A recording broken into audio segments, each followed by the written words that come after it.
I sat completely still, feeling like I couldn't move, as my wife of 25 years explained why she was handing me divorce papers. I could only catch half of what she said. "Gary, are you even listening? You seem lost." "Sorry," I zoned out for a moment. "What were you saying?" "The terms are straightforward. There's nothing to argue about. I'm not asking for anything. Got that? Absolutely nothing. You keep the house, cars, and all the money in the bank. Sign, and it's all done in 3 months." I was at a loss for words. Marcy and I had been married since high school. We raised our twin daughters, Cindy and Sandy, who went off to study at Columbia University. We had a comfortable home in the suburbs, both drove Volvos, and Marcy had her own credit cards and phone. I never denied her anything, never cheated or mistreated her in any way. She never seemed unhappy or complained about anything. I never saw this coming. Maybe that was the problem. I wasn't paying enough attention. "I get how divorce works, Marcy, but can you at least tell me why? It might be too late to change anything, but I want to understand why." Marcy slumped into a kitchen chair. It was clear she didn't want to talk about it, hoping I'd just sign the papers and let her go. "Just give me a quick answer, Marcy. What did I do wrong?" "You didn't do anything wrong, Gary. You were the perfect husband. Sometimes I wished you'd mess up so I'd have a reason to leave, but you never did.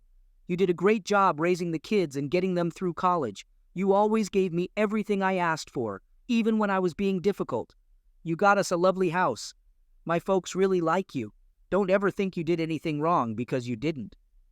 She seemed to be about 45 years old. She had a nice complexion, and her light brown hair looked perfect, shining in the sunlight. She jogged often, keeping her body toned and tanned.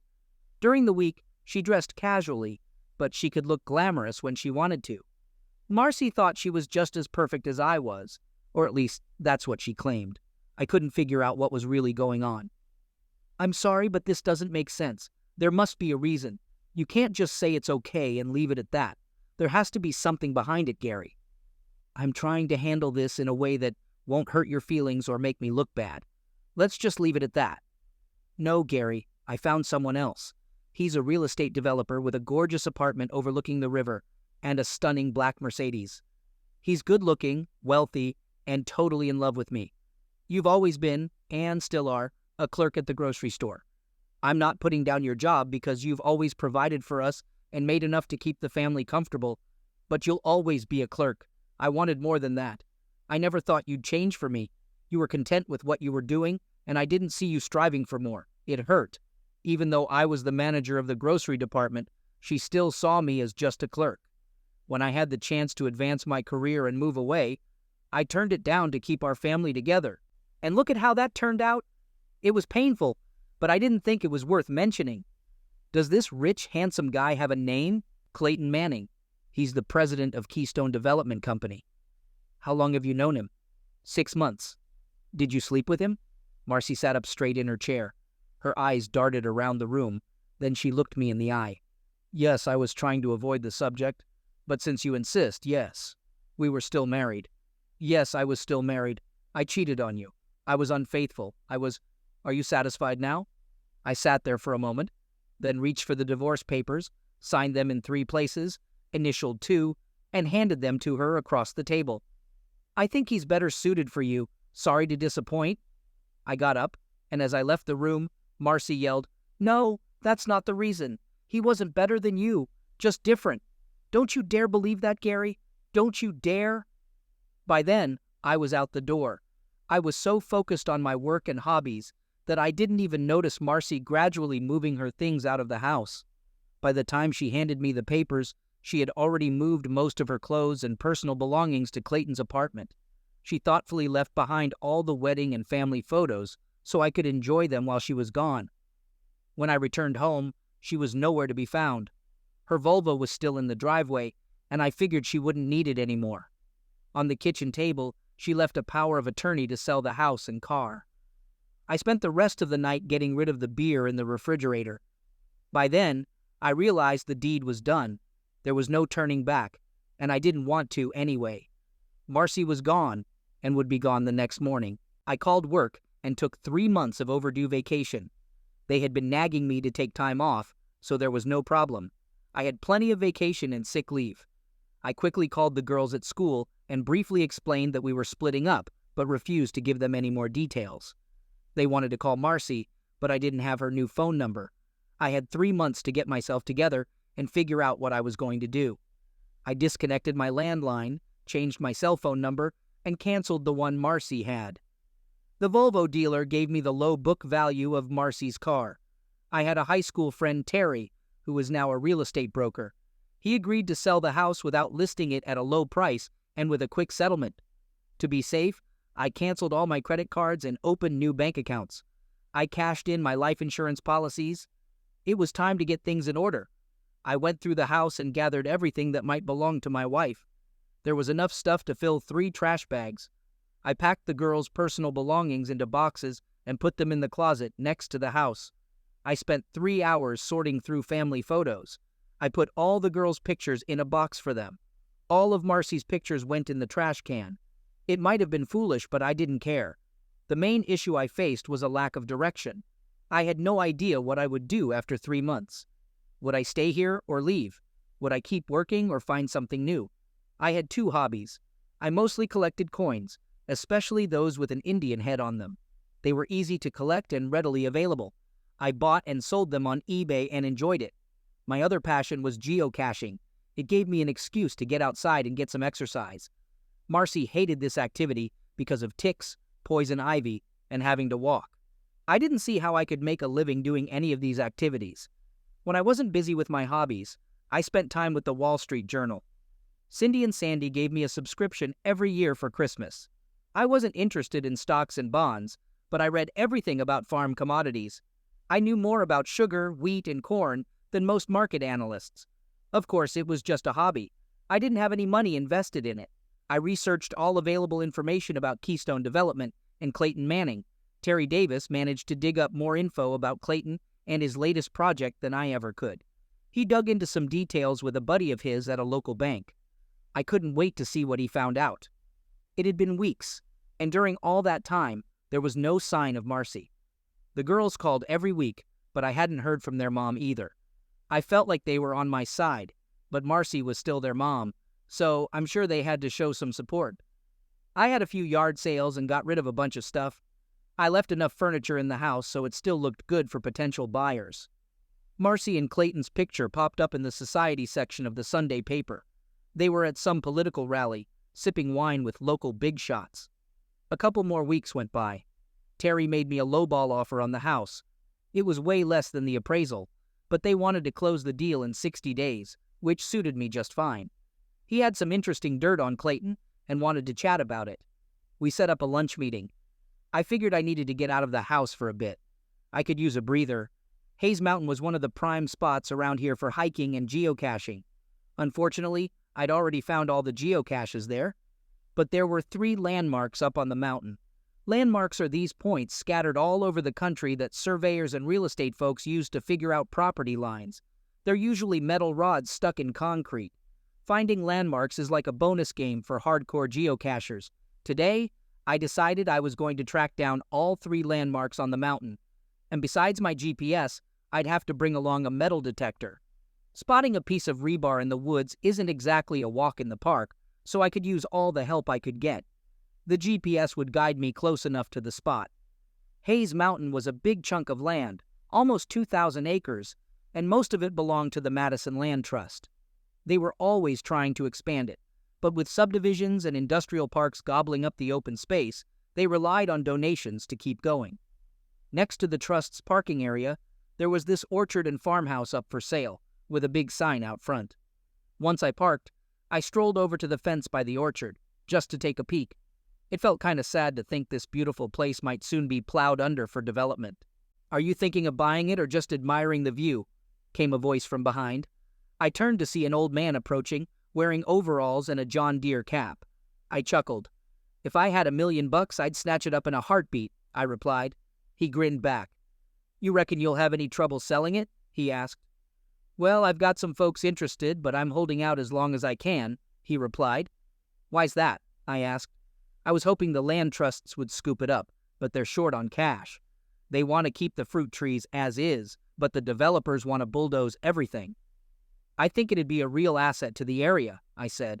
But how can the trust compete with those big companies? He explained, I've offered them a sweet deal. Even though it's listed for $1 million, I'm willing to let them have it for $600,000. But they can't seem to rustle up the cash in time. If they can't, then that darn real estate guy gets his hands on it, he grumbled. He's been hounding me every week. An option isn't a done deal, is it? I asked. Nope, he said. He pays $100,000 for the option to buy it later for $1 million. If he can't cough up the cash, he loses that money. It's a good deal for me, but I don't want him to win, he added. He's got the dough locked up, so he's safe. Problem is, he needs all 6 properties for the deal to work. That's why he's offering more than it's worth. What if you don't sell him the option? I inquired. He'll be in deep trouble, the old man chuckled. If he doesn't get that lot, the whole deal falls apart, and he loses everything he's invested, maybe $1 million. His backers will bail, and he'll be left high and dry. I'd help you out if I could, I said sympathetically. Sure thing, he replied, sounding a bit resigned. They all say that. We shared another laugh, and I set off on my walk. His mention of Keystone piqued my interest. The landmarks were about 1 mile apart, at least if you were a bird flying straight, but on the mountain, it felt more like 2 miles. Finding the first 2 markers was a breeze. They were your typical surveyor's markers, but the third one, that was a different story. It was older, tougher to locate, buried under years of forest debris. When I finally stumbled upon it, I discovered a small brick monument with a bronze plaque attached. It was hidden beneath layers of leaves and dirt. I snapped a picture, thinking it might be worth sharing in a magazine. And then, everything changed. As I moved away from the marker, my metal detector started beeping. It was faint, but it was definitely there. I slipped on my headphones and started scanning the area nearby. After a bit of poking around, I unearthed a small iron box wrapped in oil-soaked canvas. It was rusty but sturdy, with a heavy bronze lock. Normally, finds like this on public land are considered treasures and turned over to the authorities. But for some reason, that didn't feel right to me. So, I tucked the box into my bag and headed home. On the way back, I couldn't stop wondering about the contents of my little discovery. Gold coins, historic documents from the Civil War. The possibilities were endless, limited only by the size of the container. Back at home, I cleared off the kitchen table and carefully examined my find. I didn't want to damage the lock, but I couldn't see any other way in, so I reluctantly decided to sacrifice it with my bolt cutter. Inside the box, I found another layer of oiled canvas, and beneath it, a dozen pennies. But these weren't just any pennies. They were large cents, dating back as far as 1793. Surprisingly, they were in remarkably good condition, with no green corrosion. I never really collected large cents myself, preferring Indian head pennies for their value. However, I remembered a book my grandfather left me, titled The Quirks of the Penny, which delved into the different types and varieties of large cents. I found the book boring because I didn't own any of the coins it talked about. It had been sitting untouched on my shelf for nearly 30 years. But tonight, it was going to finally serve a purpose. I stayed up until the crack of dawn, poring over the pages with my grandfather's book and a magnifying glass. Using my scanner, I snapped detailed, high-resolution photos of each coin. Every tiny imperfection on the stamps was crystal clear, and the condition of each coin was evident. I slept in until noon, feeling refreshed, but eager to see how things were going at work. When I called, they mentioned that Phil Williams, one of the company bigwigs, had inquired about me. But I had bigger fish to fry, so I didn't dwell on it. Getting a safe deposit box from the bank was the next step. After spending hours researching online, I was floored to discover that my pennies were worth several $1 million, not just because of their age, but because of their condition and stamp varieties.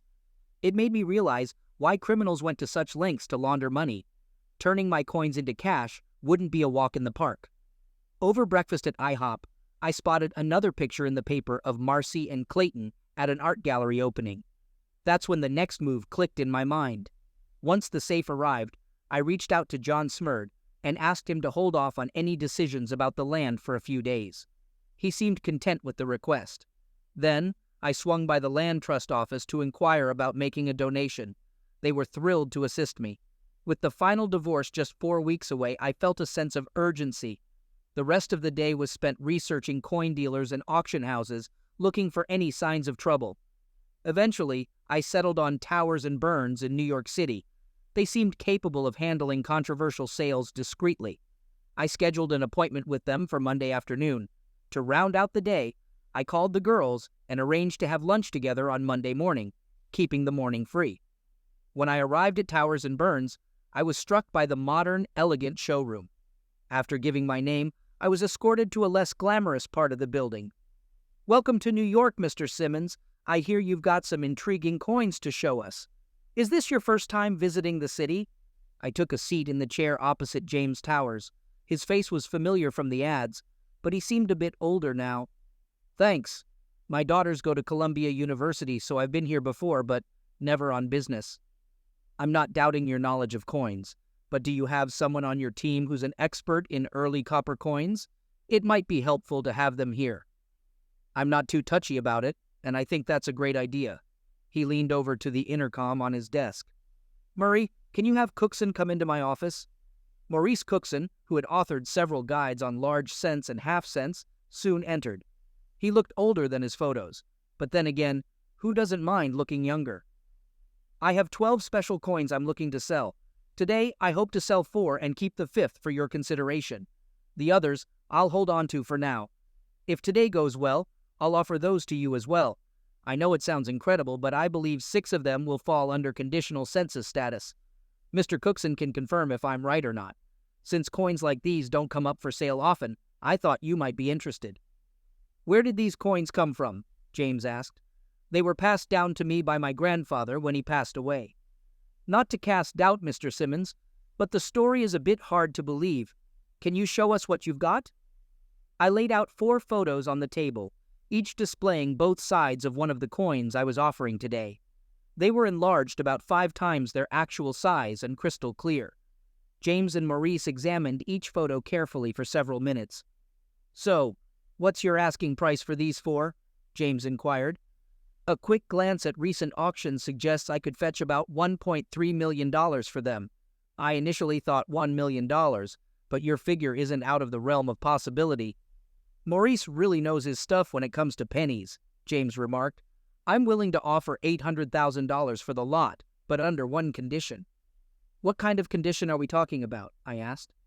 "I have a special letter from the land trust about donating land.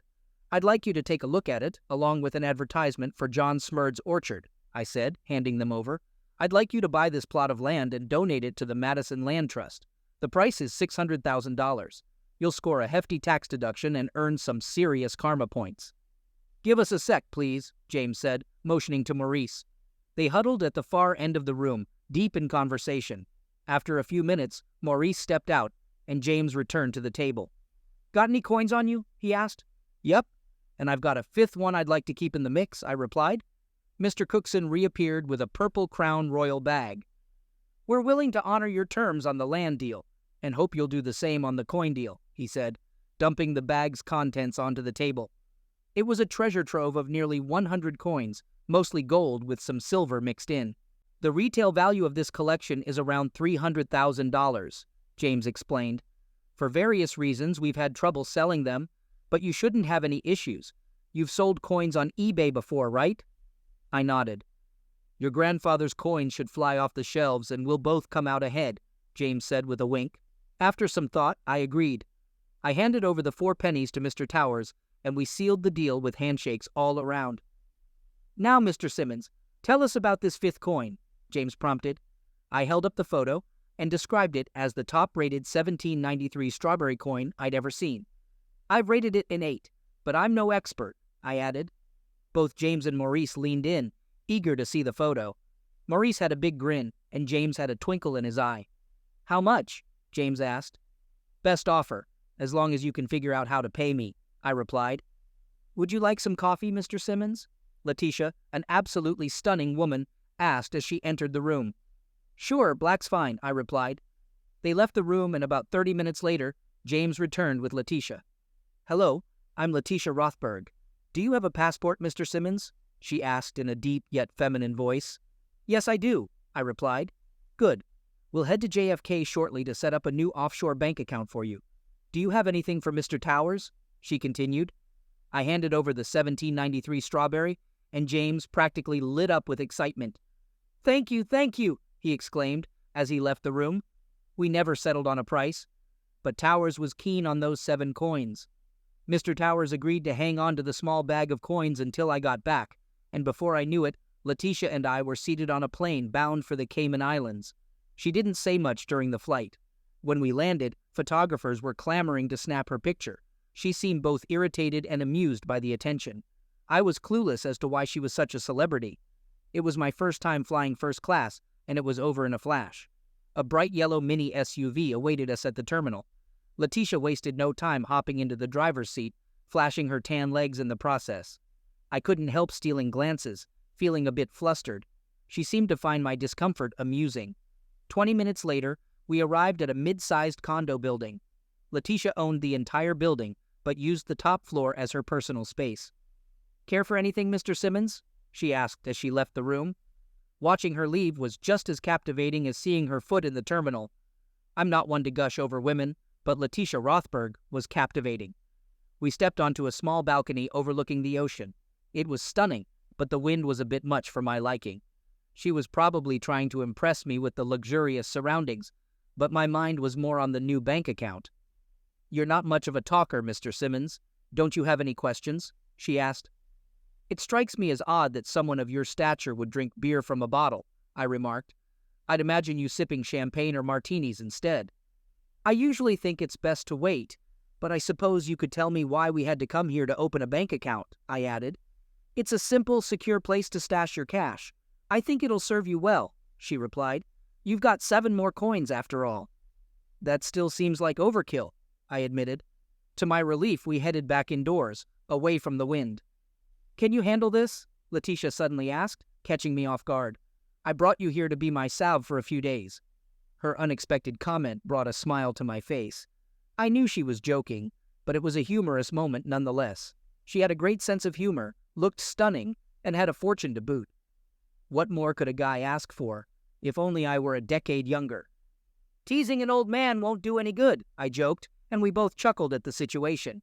"Come on, Mr. Simmons. Let's go grab some fresh lobsters for dinner," she suggested, and we downed the last of our long necks before heading out the door. The restaurant was fantastic, but the wine the hostess picked didn't sit well with me. I tried to be polite about it, but my discomfort must have been obvious. "What's the matter with the wine, Mr. Simmons?" she asked. "I'm sorry, it's just a reflex. When I was 18, I got sick on cheap white wine, and ever since, the smell or taste of it makes me nauseous," I explained. "But don't worry about it, it's good wine." A few minutes later, we had 2 fresh long necks. Strangely, there wasn't much conversation during the meal. At the end, we each had a slice of key lime pie and sipped on coffee. "So, tell me about yourself. Are you married? Any kids? What do you do for a living?" she inquired, eager to learn more about me. "We've got all night, and I'm curious about how we ended up here," she added. "That's a lot of questions," I chuckled. "I have 2 daughters, both studying something in international banking at Columbia University. To be honest, I'm not entirely sure what they're studying. I just foot the bill." "That's fascinating. I actually have a master's degree from Columbia and occasionally lecture there. I've met both of my daughters," I continued. "Did you see them this morning?" she asked. "We had lunch together. They're not too thrilled when I make them skip class," I replied with a smile. "You must have tied the knot early if you've got 2 daughters in college," she observed. "Yeah, it does sound like a line from a movie," I chuckled. I felt at ease with this Mediterranean beauty. I could have talked to her for hours. "As for me, I'm currently separated from my wife. It's a strange word to use," I admitted. "She left me for some rich wheeler dealer. He's probably into building shopping malls or business complexes, given his fancy car and big apartment. She said she's decided to move on, and the divorce should be finalized in about 4 weeks. "That's a flimsy excuse to end a good marriage," she remarked sympathetically. "Yeah, I thought everything was fine until she met this guy. I guess she was never happy with my career choice," I reflected. "I had chances to move up, but she didn't want to budge. I wasn't thrilled about it, but I thought it was necessary to save the marriage. Now, I just feel empty." "And what about you?" I asked, turning the spotlight back on her. There was a moment of silence. How do you tell a beautiful, wealthy, successful woman that you manage a grocery store? She noticed my unease and responded accordingly, saying, "It's not a big deal. We can chat about it later." "No, it's fine. I'm not embarrassed about what I do," I assured her. "It's just that being a grocery manager at a supermarket isn't exactly a glamorous job that impresses the ladies. My daughters don't mind, but my wife often conveniently forgot to mention it in conversations. I could tell it bothered her." "Do you enjoy your work?" she asked. "Yeah, I do, and I'm pretty good at it," I replied, as the server brought more coffee and cleared the table. "Mr. Simmons, I know we've only just met, but I believe first impressions are important. So, what's your first impression of me?" she inquired. Her question put me in a bit of a tight spot. If I told her what I really thought, I might push her away. But if I tried to flatter her, she'd see right through it and think I was insincere. What should I do?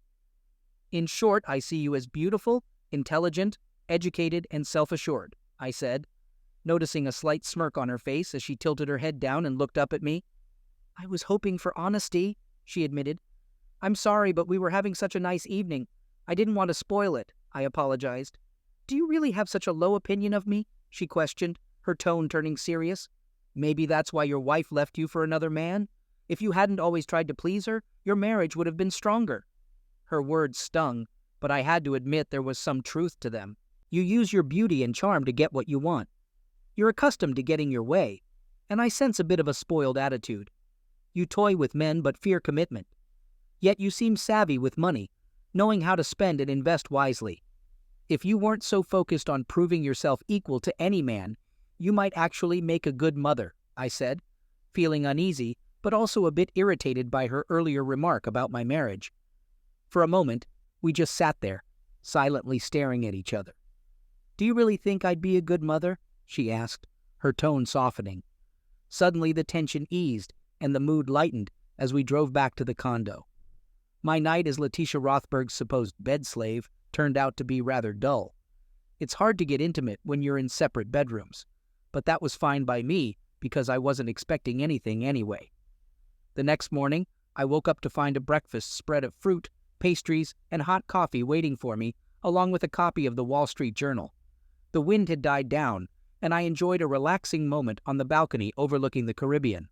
I could definitely get used to this. About 20 minutes later, Letitia joined me, playfully snatching part of the newspaper as she settled in. We sat there quietly, absorbed in our reading and enjoying our coffee, as if it were a routine we'd been doing for ages. Despite only knowing her for less than a day, everything felt so natural and easy with her. "I'm sorry, my phone doesn't seem to be working here, and I really want to call my daughters," I mentioned. Without hesitation, Letitia offered me her cell phone. "Go ahead, it's all yours." "Hey Cindy, it's Dad. Where are you? Is everything all right?" I asked anxiously. The cell phone showed London as her location. "Dad, I'm in the Cayman Islands, and everything's fine. I'm just staying with a friend. Had to borrow her phone to call you since mine's acting up," Cindy explained. "They showed a picture of you on TV last night, getting on a plane with Letitia Rothberg. What's going on?" I pressed. "That's the friend I mentioned. What's the big deal?" Cindy responded. "Why are you with her? You need to be careful, Cindy. Letitia Rothberg is a shark. She's ruthless," I warned her. As Letitia walked by with a tray of breakfast from the balcony, I introduced her. "This is Cindy, my daughter. She's in New York." Cindy heard me mention Letitia's name and let out a groan over the phone. I could hear her and her sister, Sandy, discussing something quickly on the other end. "Why are you there? How do you know her? When are you coming home?" Cindy bombarded me with questions. Before I could respond, Letitia was already reaching out for the phone. "Hi, Cindy. It's Letitia. Your dad told me about you and your sister. I'll be in New York tomorrow and would love to have lunch with both of you. Where should I pick you up?" Of course, I couldn't hear Cindy's response from my end of the conversation.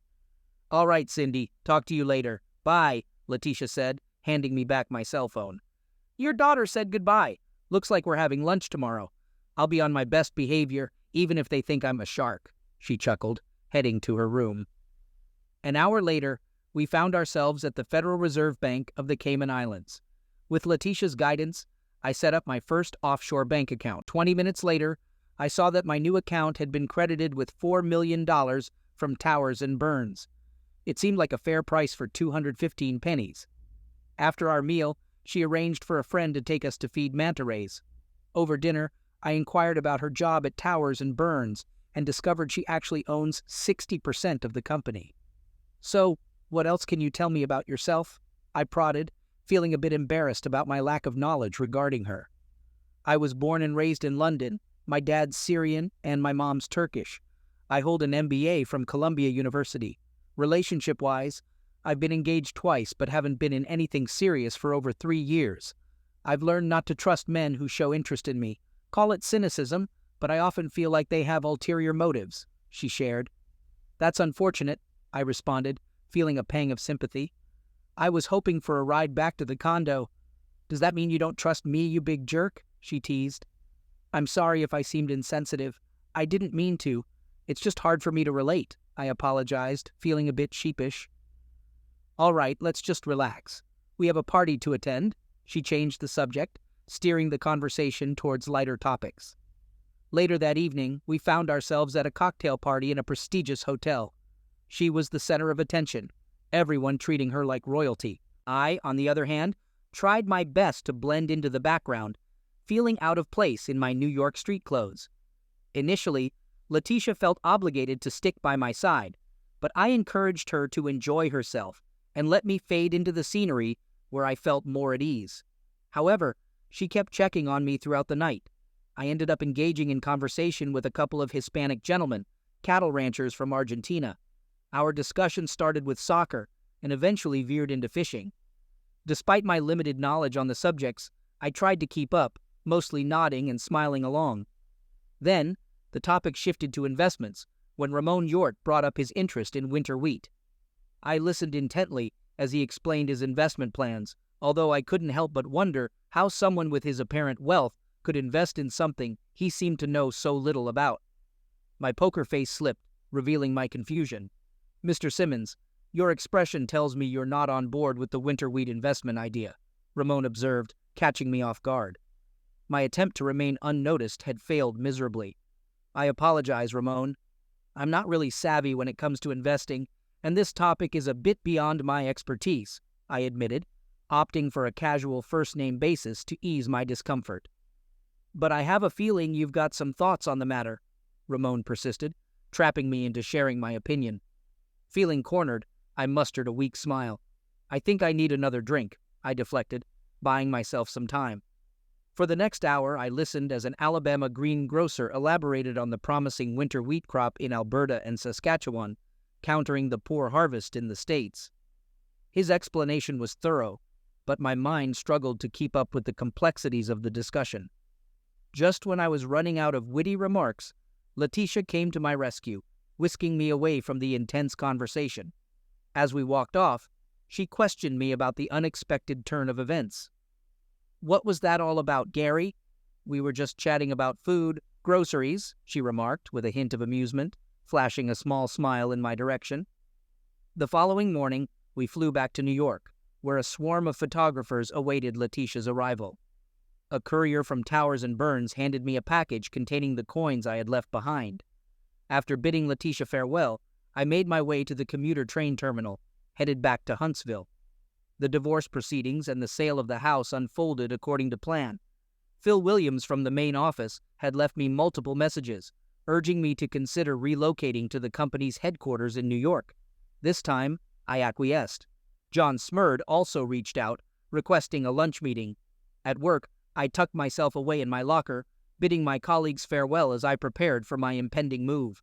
A newspaper photo caught my eye, depicting Clayton and Marcy at a local politician's barbecue, appearing every bit the ideal couple. With 3 weeks remaining, I devoted a full day to scanning and identifying the coins from the bag I brought back from New York.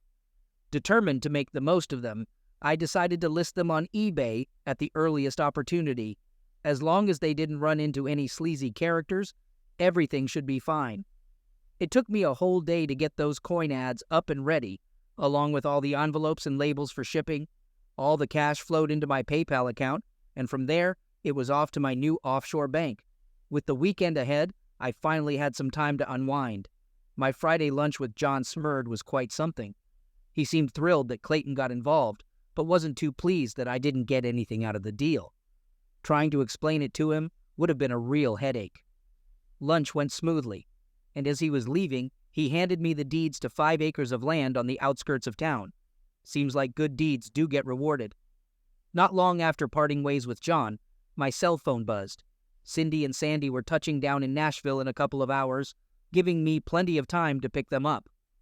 They opted for Nashville because the airfare was way cheaper than flying into Huntsville, and they were watching their wallets. It was a breeze getting there and scooping them up. Cindy couldn't wait to gab about LSH. The lecture hall was packed with over 300 students for an advanced corporate finance course. Mid-lecture, the professor paused to introduce Letitia to the class, and she strutted in like she owned the joint. After addressing the class for about 10 minutes, she invited 2 students to lunch at the Western Hotel. You can imagine our shock when she called out our names. "So, you guys liked her?" I asked as we hit the road. "She's incredible, Dad. How on earth did you manage to meet her?" Cindy blurted out, incredulous. "Well, she mentioned she was in the market for a personal assistant, and I guess I fit the bill," I quipped, earning a nudge from Sandy. "That's not funny, Dad. Get serious," she chided. "All right, what did you guys talk about over lunch?" I inquired, steering the conversation back. "Oh, she was curious about our classes and coursework," Sandy replied with a light chuckle. "And she had a ton of questions about you. We both got the feeling she's interested in more than just being friends," Cindy added with a sly grin. "But why you, Dad? She could have her pick of any guy," Sandy pondered, furrowing her brows. "Yeah, think about it. From where we stand, you're a catch. But Letitia Rothberg doesn't know you like we do. Remember, even Mom didn't seem to know you that well," Cindy chimed in, her tone turning serious. The air between us grew heavy after my unintentional jab about their mother. I hadn't meant to sour the mood or turn them against her. I apologized, feeling the weight of my words settle in. "Your mom's a gem, and I shouldn't have said that." "Don't sweat it, Dad. We get it more than you realize," Cindy reassured me with a gentle smile.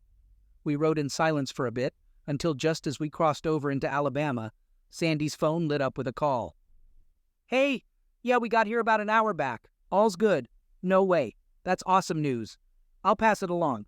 Thanks for the heads up. Catch you later." "Bye," Sandy said, ending the call with a grin.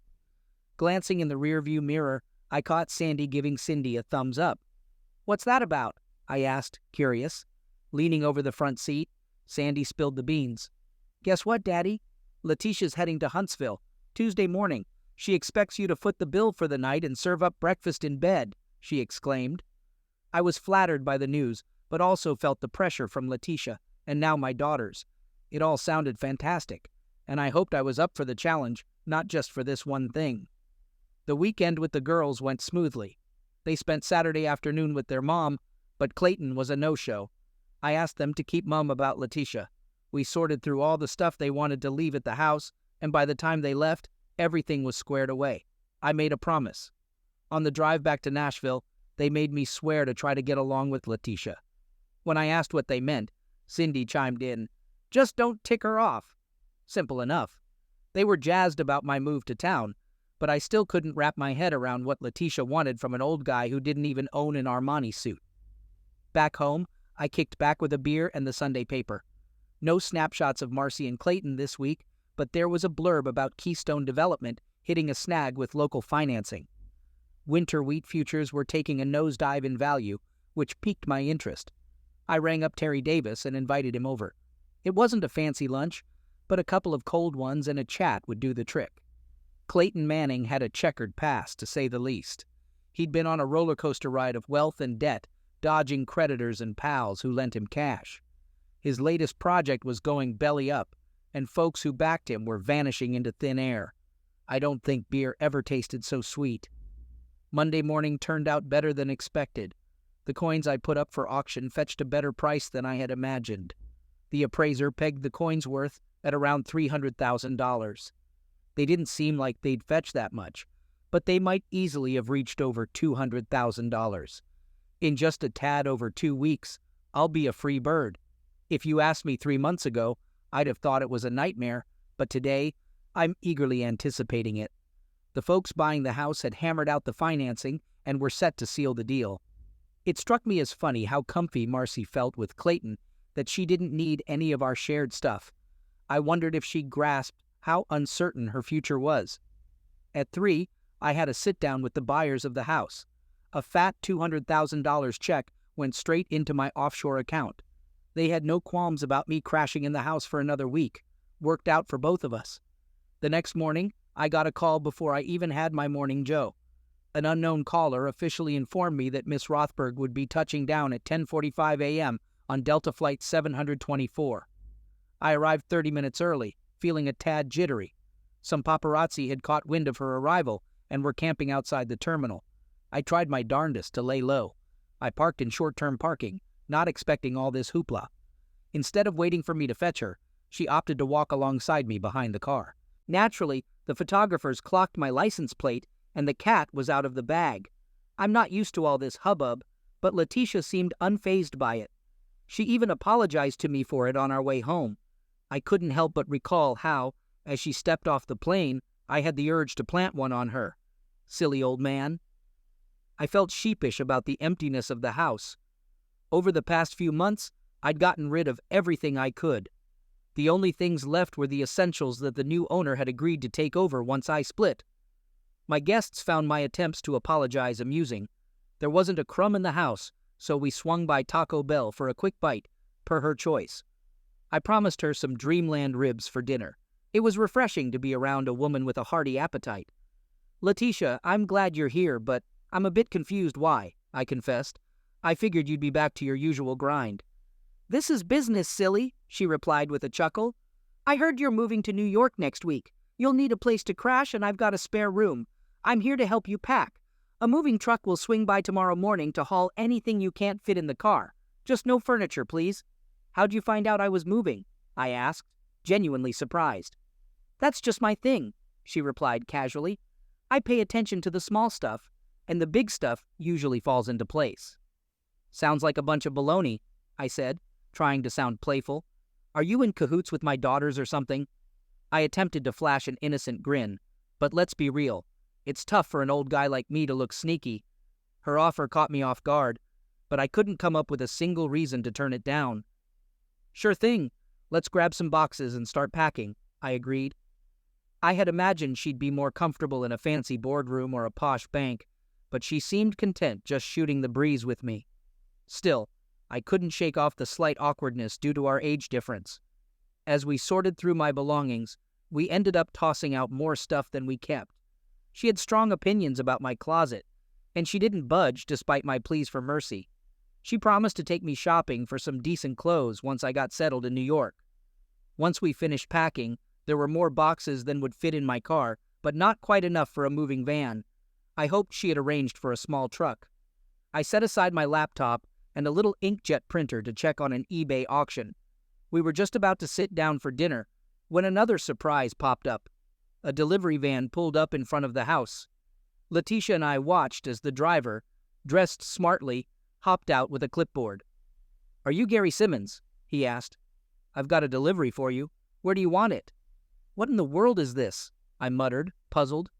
"It's from Mr. Ramonjort," the driver explained. "Got space in the garage?" The spot where Marcy's Volvo used to sit was now vacant. I pointed in that direction and nodded. I caught Letitia covering her mouth, trying to stifle her laughter. I guess she found my confusion amusing. 5 minutes later, I was staring at a sleek orange sports car parked next to my old Volvo. "What the heck is this?" I exclaimed. With a hint of pride, the courier declared, "This here's a 2008 Lamborghini Gallardo Spider Super Leggera model. Ain't she a beauty?" Letitia could hardly contain her giggles. She wasn't making a scene, but it was clear she was thoroughly enjoying herself. I signed off on the delivery and watched the courier leave in his fancy getup. I had no clue what I'd do with my new gift, but one thing was for sure. I wasn't lugging it all the way to New York. Miss Funny Pants here could keep her fancy wheels. My guest still had a smile plastered across her face as we drove off. I ordered up a full rack of ribs and a couple of brews. "Care to fill me in on the deal with the car?" I asked, curious. Ramon went big on winter wheat. Everyone thought he was nuts as prices started to tank. But he doubled down on contracts, and in less than a week, he raked in over $40 million, she explained. He was pleased with the cash, but the compliments about his clever move made him even happier. "Well, good for Ramon. Hope he didn't drop my name," I remarked. "Apparently he wanted to give you credit, but only if you were cool with it. He thanked me for bringing you to the party and wanted your address. I didn't know he planned to do that, though." As the ribs arrived, I watched Letitia dunk a few into Tabasco sauce before digging in. Man, I adore that girl. "You know I'll be sending this back tomorrow, right?" I asked. "That's what I figured. No worries. Ramon won't be offended. He would have offered the money outright, but he probably thought you'd decline. That way, you'd feel more obliged to keep it." We had to order extra beers because of all that Tabasco. I was feeling good and didn't want the night to end. At that moment, I would have given anything to spend the night with this gorgeous young lady. I envied those smooth, charming guys who could charm any girl into bed in a heartbeat. All I could hope for was a good night kiss. We couldn't chat all night, so eventually I had to head home. The next morning was fantastic. Turns out, all my worrying was for nothing. As soon as we stepped into the house, Letitia grabbed my hand and led me to the bedroom. Being the gentleman I am, I made sure to tend to her needs first. And in return, I was treated to the best night of passion in my secluded life. Breakfast in bed was simple: juice, coffee, and Danish. "Sorry, it's the best I can do under the circumstances," I apologized.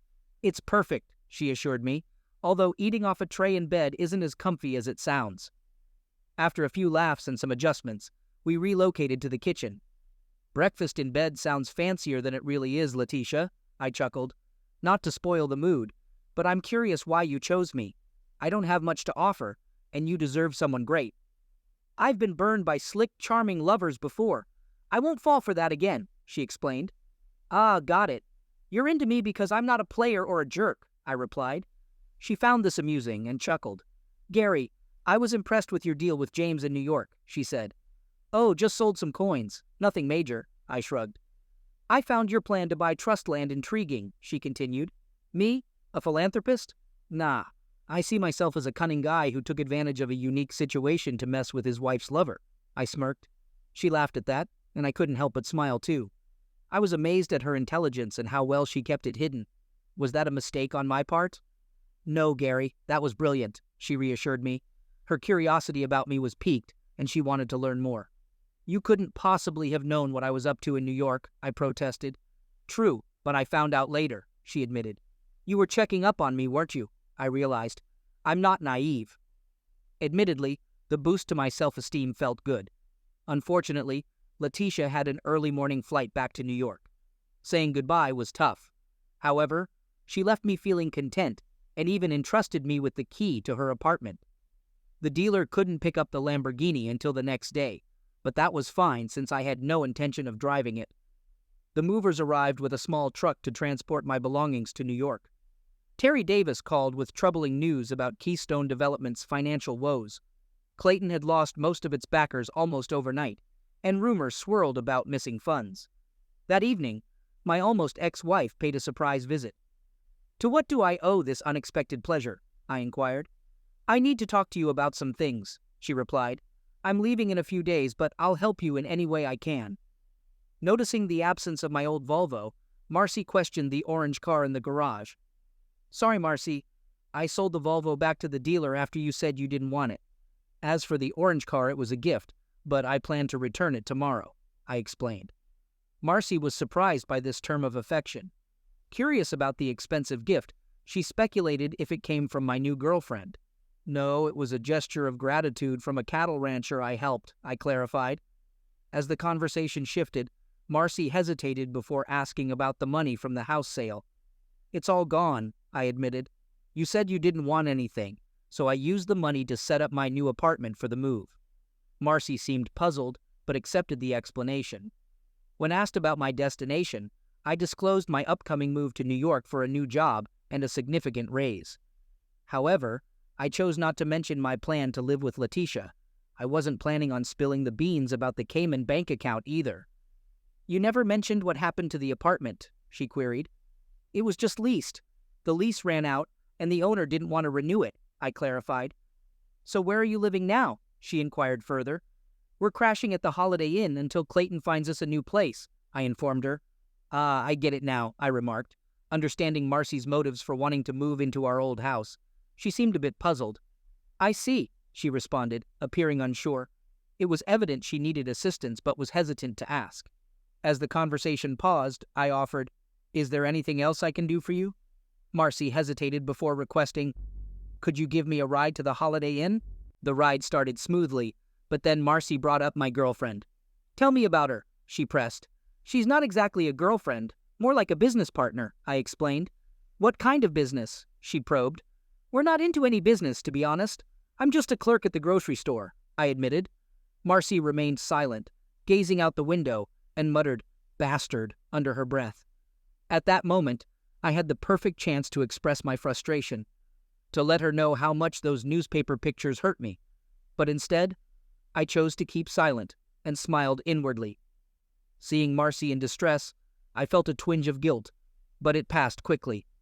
As I dropped her off at the motel entrance, she departed without a backward glance or a goodbye. Despite feeling a pang of regret, there was also a strange sense of satisfaction. Thursday morning brought an unexpected delivery, the final divorce papers. They arrived earlier than expected, but I wasn't complaining. On the front page of the Huntsville paper, there was a photo of Letitia Rothberg arriving at the airport, accompanied by her sincere friend. Each room at the Holiday Inn received a complimentary newspaper, so Marcy would undoubtedly stumble upon it during breakfast. I emptied the safety deposit box at the bank, ready to move forward. My 7 pennies will definitely come in handy soon. During Letitia's visit, I expected her to inquire about them, but she never brought it up. All our discussions were purely social. Now, I'm bringing up the topic of the auction prices. More than half of the coins were sold at that price, so I spent the rest of the day packaging and getting them ready for shipment. The remaining auctions had to close by noon on Friday. If all the PayPal payments go through smoothly, I'll be able to mail out all the coins the same day. Any dubious buyers will have to wait until Monday. Bright and early on Saturday morning, I hit the road. Most of the money from my PayPal account got transferred to my Cayman account. I kept a small amount on PayPal, just in case I wanted to make an impulse purchase. As I was leaving, the buyers of the house arrived, making it a win-win situation for both of us. The drive up north would take about 12 hours without any delays. Letitia was waiting in the apartment and promised to whip up a homemade dinner for my return. I wondered who would be cooking it. It was reassuring to know that I still had what it takes to capture the heart of such a stunning woman. I was confident I could meet all her expectations. Just as I was crossing into Virginia on Interstate 81, Cindy gave me a call. It turns out Clayton Manning had skipped town, leaving Marcy stranded without a car, a place to stay, money, and a hefty motel bill. I asked Cindy what she thought I should do, and she chuckled, saying, "Just smile?